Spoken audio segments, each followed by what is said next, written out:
Coach, paano ba matitrade yung consolidation na ganyan na hindi ako laging maliliquidate and may stop out? So here's my answer to that. Number one, sa consolidation kasi guys, pag ganyan na yung itsura ng price, ibig sabihin you are trading on a smaller time frame. So in other words, always check the higher time frame. So bakit natin check yung higher time frame? Ganito kasi yan. Pag nasa smaller time frame ka, is normal na magiging noisy ang price. Yung mga traders na nagtitrade niyan are scalpers and they have enough or sufficient experience para maging profitable sa ganyan. Kumbaga, marami na rin silang nasunog na account, marami silang naubos na pera, and from there, they learn, inaral nila, kaya naging profitable sila dyan. Pero kung hindi ka pa profitable at konti pa lang experience mo, your goal is to survive. So now, always check the higher time frame. So punta tayo sa daily time frame. Sa daily time frame, nandito yung key. And kaya ang gagawin mo dito is to measure the percentage of the range. Kasi most of us, mahilig tayo gumamit sa leverage. And mamaya, pag-usapan natin yan. Most of us, mahilig tayo gumamit ng leverage. And the leverage na ginagamit natin, actually, hindi nga biro eh. We're using 300 to 500x leverage para lang makasqueeze ng ganun. Because innately, gusto natin ng quick money. Pero in reality, hindi nagiging quick money. Quick liquidation. So, pag na-measure natin yung range, ano yung magiging benefit mo dyan? Your benefit will be, makikita mo na, o nga ano, ba't sinisiksik ko yung pagtitrade ko doon sa 1 to 2%? Imagine, no? I want to ask you, bakit mo sinisiksik yung oras, panahon mo na para lang kumita ng malaki sa pagtitrade ng 2.39%? O sige, coach, hindi naman 2.39% yan eh. Okay, sige, lakihan na natin yung consolidation. Ayan na, dulo-dulo na. 7.22%. And if we're going to compare this coin sa other coin, ang daming umakyat dyan na 20, 30, 40,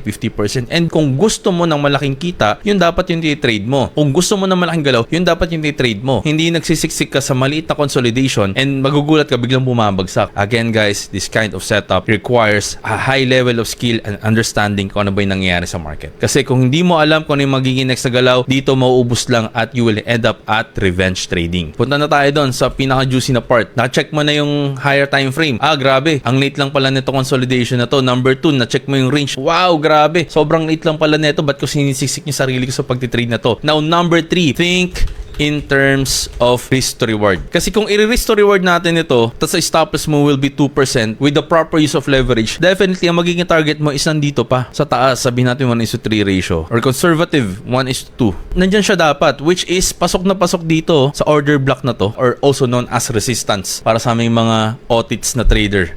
Okay?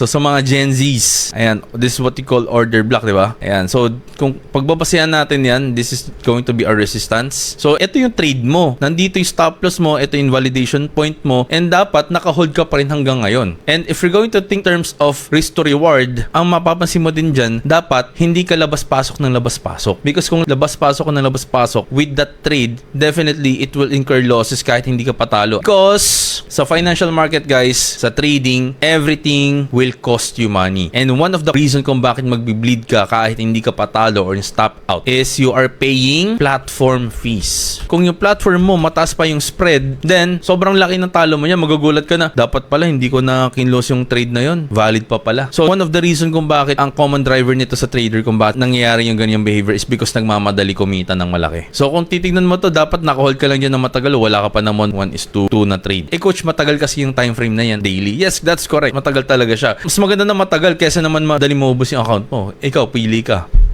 Right?